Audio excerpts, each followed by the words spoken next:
Hello, this is Justin Williams with the Wolfpacker Podcast. I'm joined today by co-host Ryan Tice, who's the managing editor at the Wolfpacker, also our Notre Dame and Michigan publications within the Cohen Publishing branch. We brought on our expert wrestling analyst on to talk a little bit of Wolfpack wrestling. So for those that have been disappointed with the men's basketball early on in 2021, well, we're going to talk about the wrestling team, which is another national title contender that NC State has in the winter sports, along with women's basketball. Wrestling is rolling. They're undefeated. They're ranked number 3 in the country.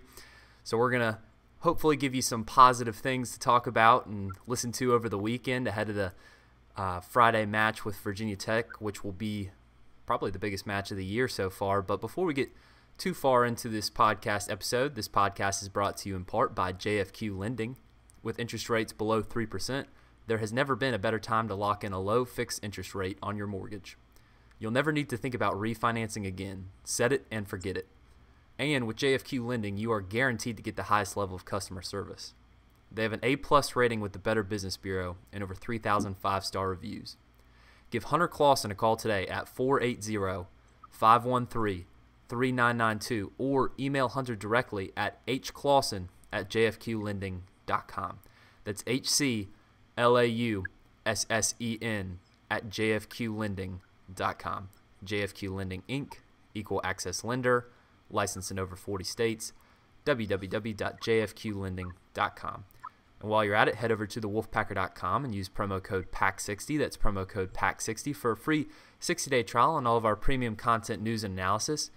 We regularly keep up with wrestling because of our resident expert here in Ryan Tice, a former member of the NC State wrestling team. But also we've got a lot of great premium stuff on football recruiting, basketball recruiting. We're in the thick of ACC basketball for men's and women's basketball. So plenty of great reasons to take advantage of that promo code PACK60 and get that free 60-day trial on thewolfpacker.com.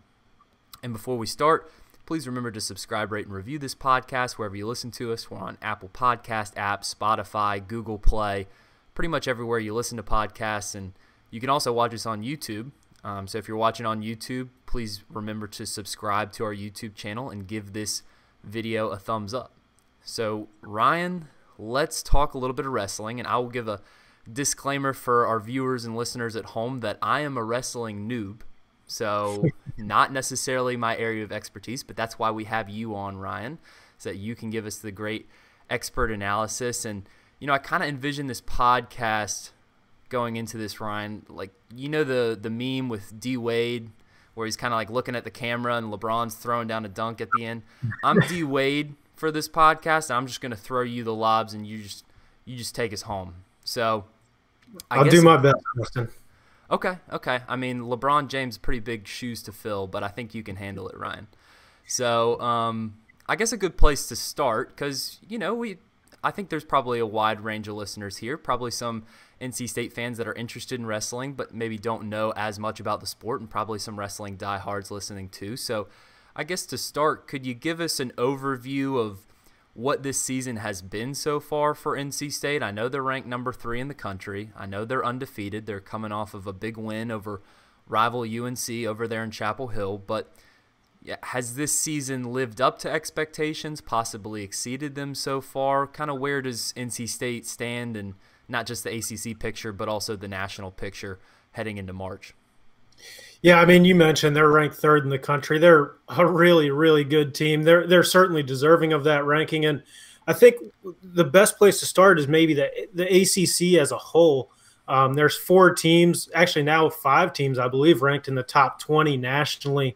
And the conference has just grown in leaps and bounds. When I was wrestling back in the day, I mean, the ACC would have 1, maybe 2 All-Americans a year or so. And now it's like every team has multiple All-American threats and multiple All-Americans. So the ACC is a league, only 6 teams, wrestling teams in it, very small but very, very strong.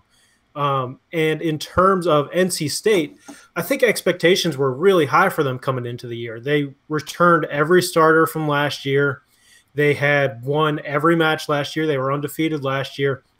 They won the ACC title with a total team effort. They didn't even have the number of most individual champions in the league, but their depth won out the ACC title last year. And then, of course, coronavirus canceled the NCAA championships. I was personally really excited to see how high they could climb at the NCAAs.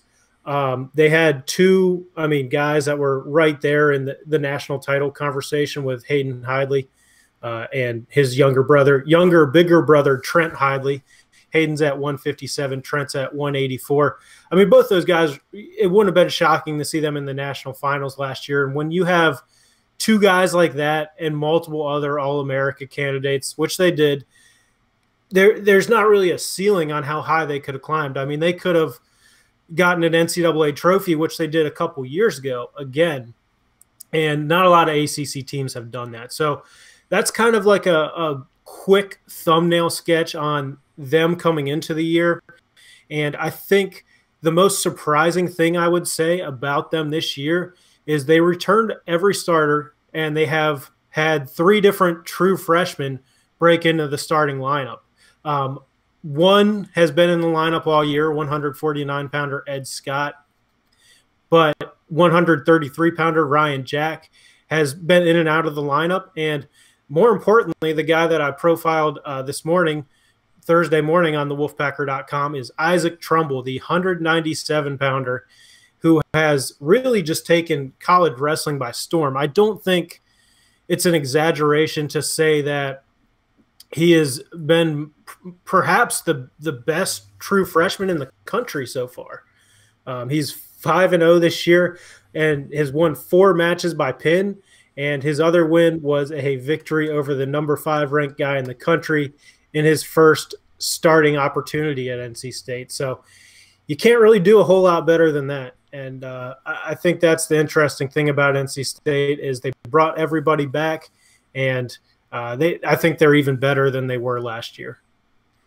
Well, it's a great opportunity to plug that awesome profile that you wrote on the Wolfpacker.com. So head over to the Wolfpacker.com and read that profile on Isaac Trumbull.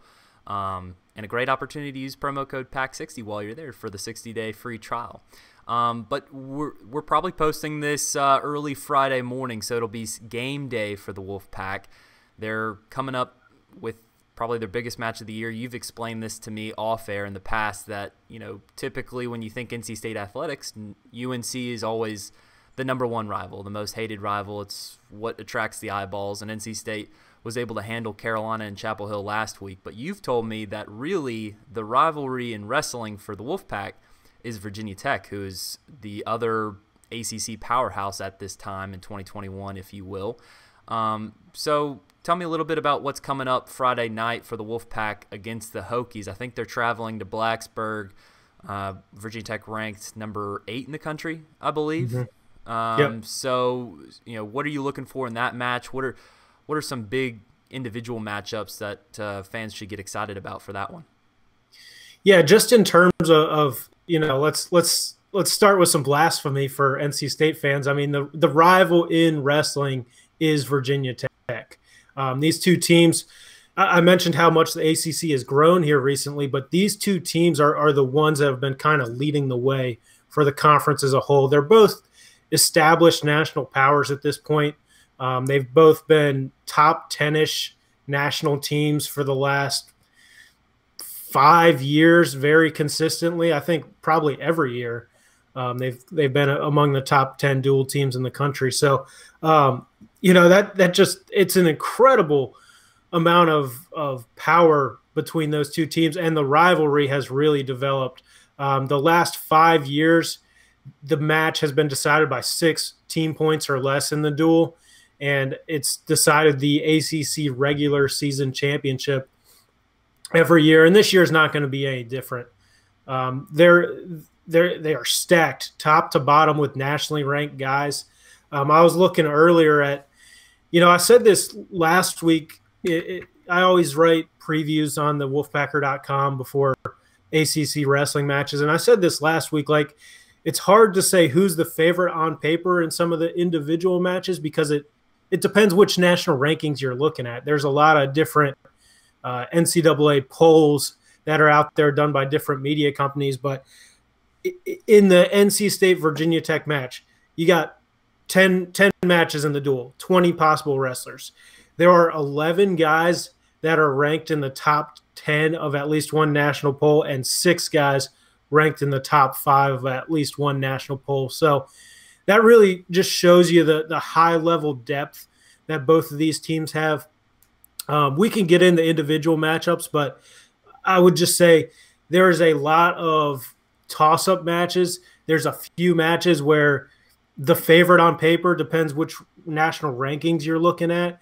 And there's some, I always usually give a prediction on the Wolfpacker.com message boards before each wrestling match. And this is one that's like, it's so hard to predict some of these toss-ups that, I mean, the prediction is going to be guaranteed. I always say it's guaranteed to be wrong, but this week, especially against Virginia Tech. Well, if it's guaranteed to be wrong, then make sure you pick plenty of Hokies on Friday. So, NC State will have the good graces and, get the good luck that you lack in your fate of the predictions. But I mean, you talk about all the different top 10, top 5 different individual matchups. In terms of the season narrative, if you will, this is probably the biggest match coming up of the regular season before NC State goes to the ACC tournament and ultimately the NCAA championships. But what can NC State prove on Friday night, with a strong showing? I mean, is it fair to say that both of these teams are national title contenders, or maybe just one of them? I mean, how dominant is the 1-2 in the national perspective of wrestling, and what are you going to take away depending on the result on Friday night?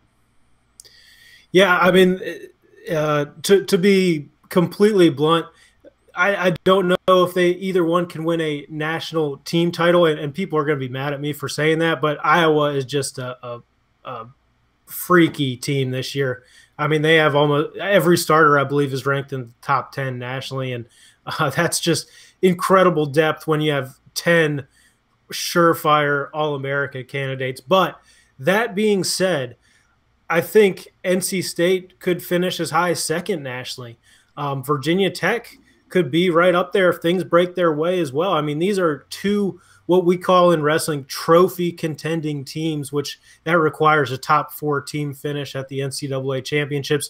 Only been done twice in ACC history, once by Virginia Tech, once by NC State.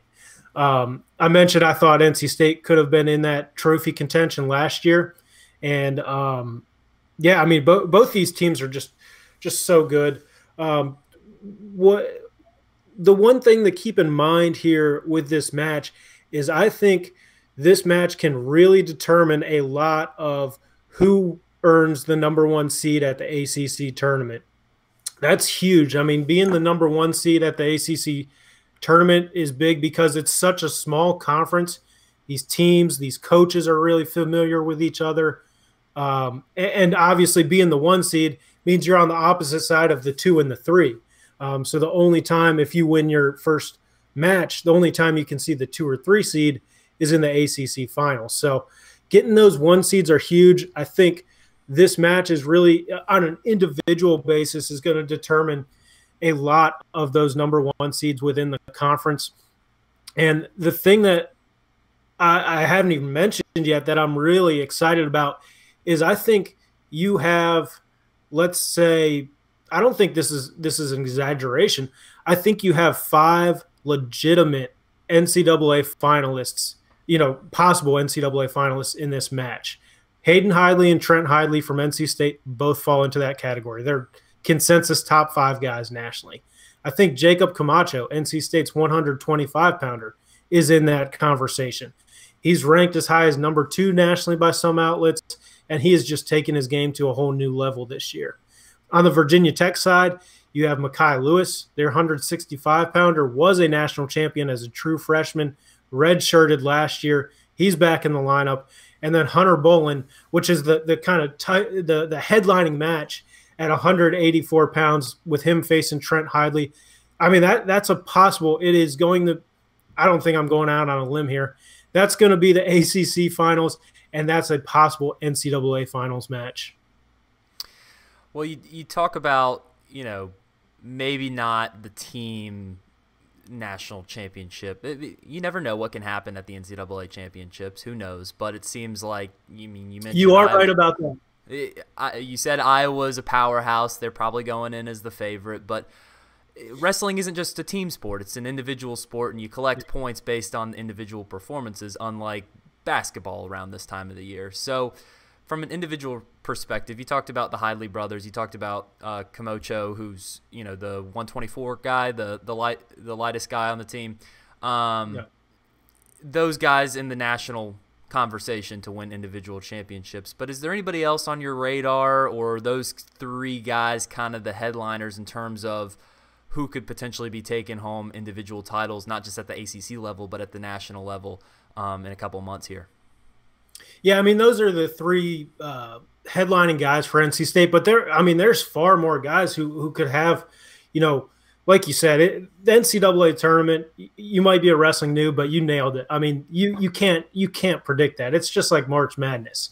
141-pounder for NC State, Tariq Wilson is a fifth-year senior, and he literally set the wrestling world on fire his redshirt freshman year when he went from being unseeded to a third-place finisher. And he was the guy that gave the eventual national champion, Seth Gross, his toughest match at that tournament.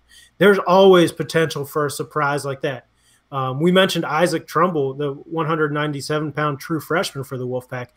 He's ranked as high as number 5 nationally in a couple of these polls. I mean, and I don't think that's crazy to think. I mean, if he takes care of business these last 2 weeks, he's going to be the number 1 seed at the ACC tournament at a weight class that brought 2 top 5 national guys into the season, 2 guys who are proven legitimate top 5 guys in Jay Aiello of Virginia and Nino Bonacorsi of Pitt. Those are the next 2 guys I would say to kind of keep an eye on.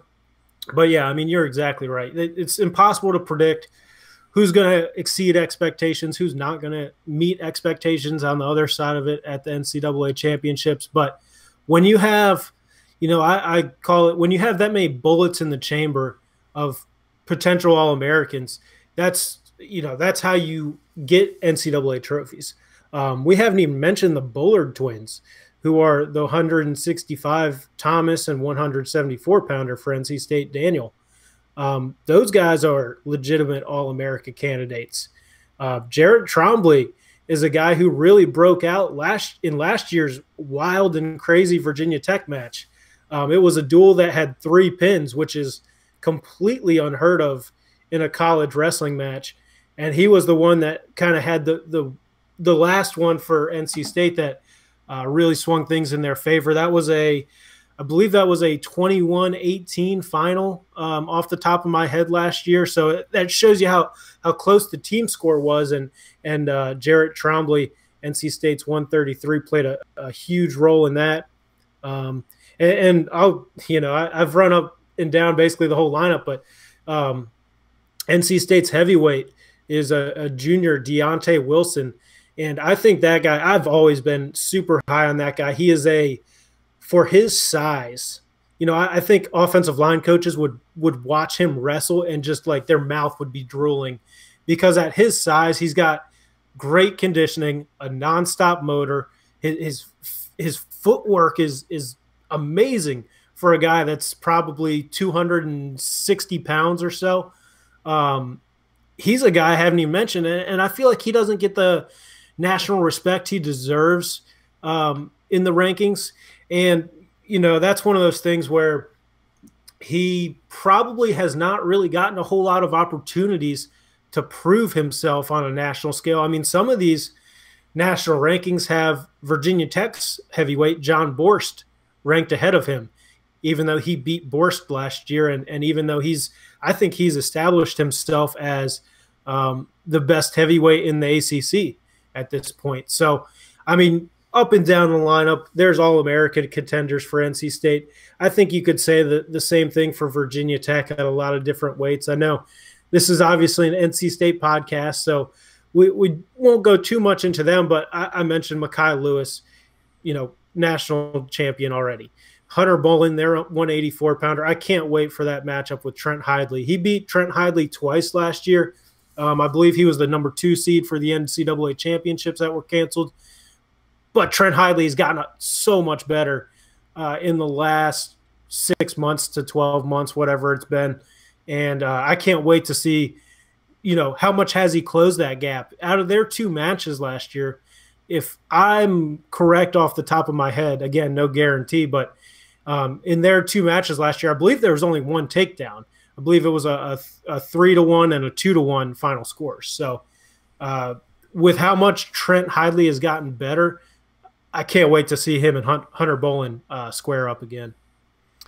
Well, give yourself some credit, Ryan. I know you've been thrown on the mat quite a few times in your day, but I think that noggin's still working. I think that memory's still working. So I'll take your word for it on that one, Ryan. But okay, so the loyal listeners of the Wolfpacker Podcast know that this is our first wrestling podcast of the season. Hopefully more to come as we get into the postseason. But, we haven't had this conversation since last year's national championship was canceled due to COVID. And obviously most people are kind of COVID exhausted at this point, but I think we'd be remiss to not mention maybe the potential impacts of COVID-19 since it's had widespread effects on every college sport in the country. So I'm just curious, you've seen the impacts in football. They were kind of able to just bully their way through the season. It wasn't as big of a deal.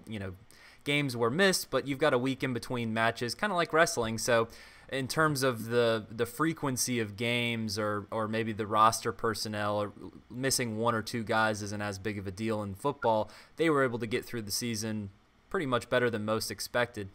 Basketball's been having its struggles. It's just a different game. There's more games. Most teams play twice a week.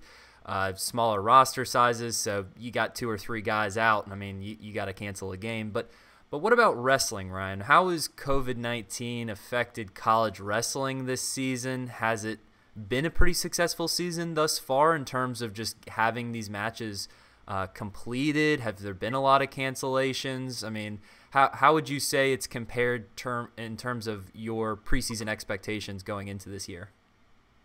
Yeah, it's really interesting. And I've gotten to talk to a lot of college wrestling coaches because of the work I do with ACC Network Extra and calling some, ACC duels. And I feel like it's been a way different story for different teams. Some teams have had, COVID issues or COVID protocol issues. It seems like it's always a lot more contact tracing than necessarily positive tests that affects people. And I think that's changed a lot of how college wrestling teams operate. And, I talked to Pat Papalizio, the head coach of the Wolfpack, about it. And I mean, he said it's changed everything for them. I mean, from practice partners to living arrangements to how they get on the bus and where people sit. And I mean, it's far-reaching impacts, but in particular, knock on wood, but NC State's done a great job with that. They haven't really, it hasn't seemed to affect them too much. Now, where I will say, I think that COVID has had the biggest impact with college wrestling as a whole is kind of twofold. One is the extra year or the free year of eligibility that they've given, and I think that's led to a lot of true freshmen getting opportunities that you wouldn't have expected in a normal year. Ed Scott has NC State's 149-pound starter the whole year has said, I talked to him, he said, I expected to redshirt. He was going to redshirt at 157 pounds behind Hayden Hyde Lee. The free year of eligibility comes out. NC State starts looking at things, and they're like, hey, this kid could make 149, and let's see what happens. I think part of that is limited weigh-ins, and then obviously the free year of eligibility. It's led to, I don't know, NC State returned both guys that split their 197-pound weight class last year, and one of them's pretty good in Nick Reenan, a former NCAA qualifier, a guy that was really one step away from representing the U.S. at the World Championships 2 summers ago, and then he tore his ACL. He's battled injuries since, but without the free year of eligibility, I don't know if Isaac Trumbull gets an opportunity to wrestle. And I mean, he's made the most of it. Credit to him for that. But I don't know if without that free year of eligibility, if NC State really expected that. And so it's very interesting the impact COVID has had on college wrestling. I think the majority of teams have done a great job of navigating the challenges it presents. And I think I don't want to get too far off on a tangent, but I think when you think about wrestling, most people are like, man, that's going to be terrible for COVID. But the fact of the matter, and this goes back to what a lot of coaches have told me, is from, in a match, the cross-team contact is really limited to one-on-one contact. You're only in contact with the guy you wrestle. And outside of that, like, basketball, there's 10 guys intermingling on the court at any one time. There's, maybe 14, 15, 16 guys from the two teams that are, really in close contact with each other. That's not the case in wrestling. And I think that's an unexpected, on the surface, most people wouldn't think about that. But then when you really start drilling down into it, I mean, yes, when they are out there wrestling, they're in close contact.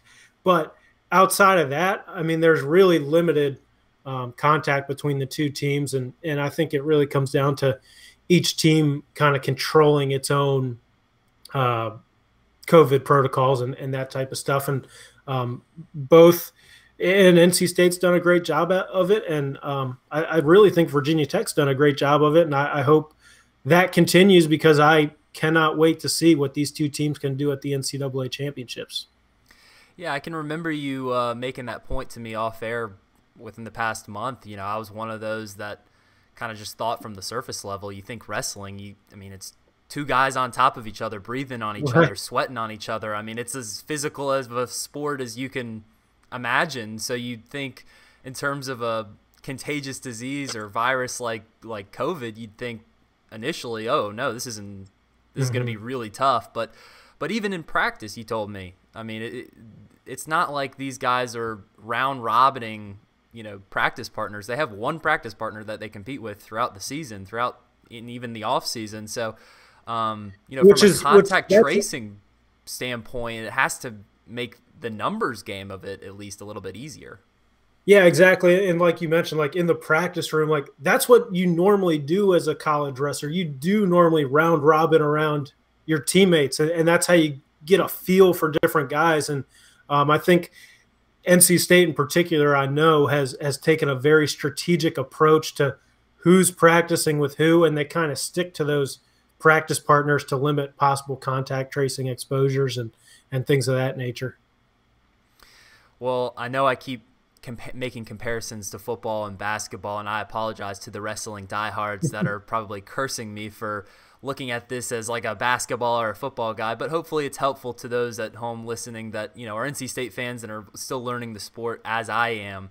But, you think from a practice standpoint, you look at football and basketball, like they've had to change everything that they've done in practice. So the fact that wrestling has been able to kind of stick to its routine, hasn't really had to, other than the bus arrangements and the eating arrangements and kind of the team building type of things, which are important.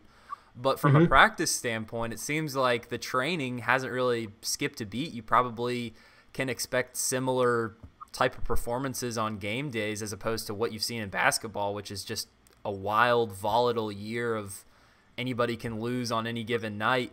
I am curious, though, while we're in that comparison mode, though, you look at basketball, I mean, it's a completely different sport without fans. When you look at the college game, the passion of college basketball is what makes it great, and it really fuels the energy of these guys on the court. Now, I know sometimes, if you're at a school that wrestling isn't a national, your wrestling team isn't nationally competitive, maybe the attendance isn't as high as the other sports, but you look at NC State and the culture that's been built at NC State. You think back to last season when NC State was taking on UNC in Reynolds Coliseum. I mean, man, that's as passionate as I've ever seen that building. It reminded you of like the early 80s basketball teams, that type of energy in that stadium and that that close match with the Tar Heels that, you know, everybody was on their feet. It's an awesome YouTube video. If you haven't watched, I'm sure most of you listening to this have, but if you haven't, definitely go check it out on YouTube. But what has the impact been of no fans for these matches? I would assume, since Virginia Tech is kind of in a similar boat as NC State, they've probably built their culture and program up to the point where, you know, a match like this, a top 10 match like this on Friday would typically probably be a sellout or close to it. Good, strong atmosphere. Have you noticed any impact in terms of no fans this season, and maybe anything lacking from that, or just kind of a create your own energy feel, kind of like it has been in the other sports? Yeah, I think that's what it really comes down to, is the teams creating their own energy, the benches creating their own energy. But man, you're exactly right. Like, to me, it's, you know, there's been so many disappointing things about COVID, but, you know, like you said, go back and look at the highlights or the film from last year's UNC or Virginia Tech match. I mean, they were both at Reynolds. They were both electric atmospheres. I mean, I have not really seen I haven't been to many sporting events with the atmosphere that we had at the UNC-NC State wrestling match last year. I mean, it was crazy. That was that was my favorite broadcasting moment of that side of things, because I couldn't even hear through the headphones the guy sitting right next to me talking. It was just that type of atmosphere. And especially with the NC State-Virginia Tech rivalry, I mean, that's been a really fun rivalry from a atmosphere and fan perspective, because they're close enough that, and they've built up big enough fan bases that those fan bases are traveling to the other to go watch. Last year, Blacksburg hosted the ACC. 2 years ago, Blacksburg hosted the ACC championships. There was a lot of NC State fans. There was a lot of Hokie fans there, and it was really fun. Last year, it was great having NC State and Virginia Tech at Reynolds Coliseum, and just especially with how crazy that match was. I mentioned the pins in that match and the momentum swings from one to the other. It made for a really fun match, and yeah, I think it's disappointing we don't get those fans, but I think once the match starts, you don't notice it. I'm sure the guys out there wrestling do notice it a little bit, but it seems like the benches have done a good job of creating energy. And one of the interesting things I think is you hear everything the coaches are saying. You know, maybe in years past where they're saying, you know, that's drowned out by the crowd noise, you hear it now. And maybe that influences the refereeing a little bit. Coaches are always working referees, but I don't think referees have ever heard as much as they hear now during duels. And that's unfortunate, but it is an interesting little subplot, let's call it. Well, I have to tip my cap to both teams. When I was watching NC State and Carolina last Friday night on ACC Network, I mean, you have to be impressed with the energy the bench brings and cheering on their teammates. And you brought up a good point about, you know, hearing things that you typically wouldn't with fans. That's one of the disappointing things to me about this college basketball season is when you watch these games on TV, and I couldn't even tell much in the wrestling match on Friday, but it's the networks and the TV broadcasters, they do a pretty good job of maybe censoring out, you know, some of the four-letter words that they don't want coming across the airwaves and get in trouble with the FCC. But, maybe even more reason to maybe try to sneak into one of these matches with a media credential, because, man, would love to hear what's being said back and forth in the heat of a strong wrestling match. I guess you brought up recruiting, or not recruiting, but you brought up just the opportunities that some of these younger guys are getting due to the free year that the NCAA granted because of COVID-19 this season. And it made me think of recruiting. I think that'd be a good way to kind of wrap up this podcast, because I know NC State not only is grooving in the season and they're at the top of the national rankings, but that's also translating to the recruiting trail. They're getting some of the best recruits in the country. I know Coach Pat Papalizio was excited on Twitter last week about one particular commit. I know you were talking about it in the office last week. So can you give us an idea as to, you know, what's going on in the recruiting scene for NC State and any big-time pickups, you know, where kind of they stand in not just the ACC but the national picture? Yeah, definitely. It's interesting with what Pat Popolizio has done recruiting-wise at NC State, in my Isaac Trumbull article that's up there on the site now, I talked to Earl Smith, who's the editor of the Open Mat. They do a great job covering wrestling from all aspects, youth, high school, all the way through international wrestling, which is what guys do after college with, the Olympics and world championships. And he was telling me he didn't think there's anybody that does as good of a job, the combination of recruiting highly ranked guys and then finding diamonds in the rough, and then developing them. That's the other part of it, that as NC State does. It's super impressive that, for example, the fifth-year senior class on NC State's roster right now, they were the number one ranked recruiting class in the country coming out of high school. And so there was definitely talent in that class, but the development that those guys have had is pretty remarkable as well. There's a guy like Tariq Wilson who, he was nationally ranked as a recruit. He was a known commodity, but he was in the lower half of that top 100.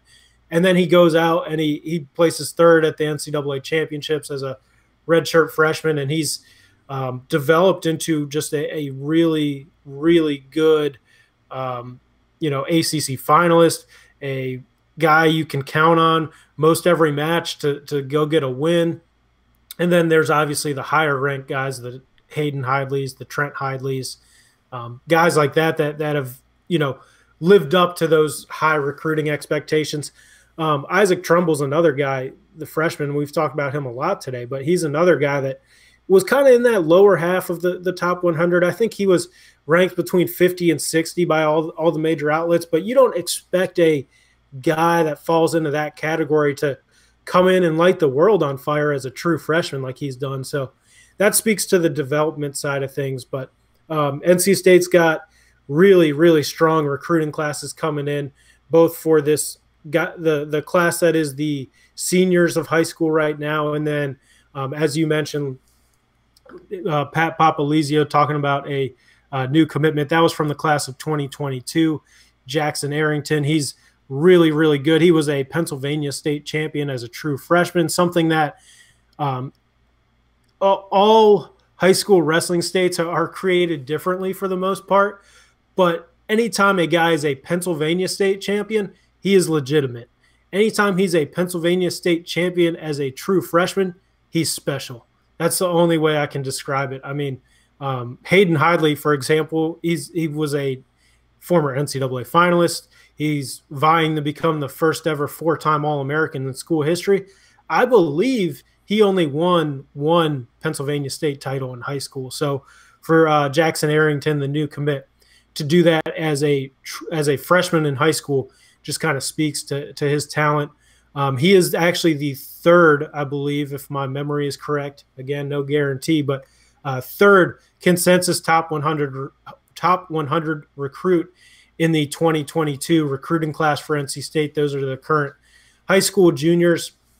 They have the number one ranked heavyweight in the country committed in Chase Horn. He's really, really good. Obviously, number one in his weight class in high school, but he's a guy that's he's not a bigger heavyweight. He wrestled up, I think, last year at heavyweight when he probably could have gone down and wrestled at 220, but he's phenomenal. They also have a guy named Dylan Fishback out of Ohio. He is excellent. All three of those kids, super high ceilings, super high recruiting rankings to go along with it. And, college wrestling recruiting is something that's difficult to follow because there's just not a lot out there on those guys. But I do try to always track that on the Wolfpacker.com. It's mostly stuff on the message boards, but I do try to provide periodical updates on the front page, and we'll have to do one again soon, just because they've done such a great job recruiting. And then, if the development part's not there, it's no good. But both sides of that are there in spades for NC State. Well, Ryan, at the beginning of this podcast, I gave you big shoes to fill, comparing you to LeBron James, but I think you produced, you executed. That was a fun conversation, hopefully informative to those that are NC State fans learning the sport, hopefully an entertaining listen to those wrestling fans at home. So Thank you, Ryan, for joining the podcast today, eluding your important editing duties for just an hour, if you will, to talk a little bit of wrestling. So we'll have to do this again as we get closer to the ACC championships and the NCAA tournament. So if you are interested in the match on Friday night against Virginia Tech, I know Ryan's going to have some good stuff on the site at thewolfpacker.com, previewing it and recapping it the next day. So please be sure to go to thewolfpacker.com and use that promo code PACK60. As Ryan mentioned, he keeps the board updated on everything going on with wrestling, maybe not as much as he does on the front page. So even all the more reason to use that promo code PACK60 and unlock your ability to go on the message board so you can stay in the loop on NC State wrestling, recruiting, and everything that's going on behind the scenes. Follow us on Twitter. You can follow our main account at the Wolfpacker. You can follow me personally at Justin H. Will. Ryan, your Twitter handle, you want to give that out? Yeah, I got real original with it. It's just my name, Ryan Tice. So. Okay. I didn't want to butcher it. I mean, I thought it was just at Ryan Tice, but I didn't want to butcher it. So go follow him at Ryan Tice. He's always giving some good wrestling stuff. I know he's a popular guy on Twitter, so I'm trying to get like you, Ryan. So give me a follow too at Justin H. Will. Give us a like on Facebook, NC State Wolfpack on thewolfpacker.com. Again, remember to subscribe, rate, and review this podcast wherever you listen to us. We're on Apple Podcasts, Spotify, Google Play. If you're watching us on YouTube, subscribe to our YouTube channel. Give this video a thumbs up. For Ryan Tice, this is Justin Williams, and this has been the Wolfpacker Podcast.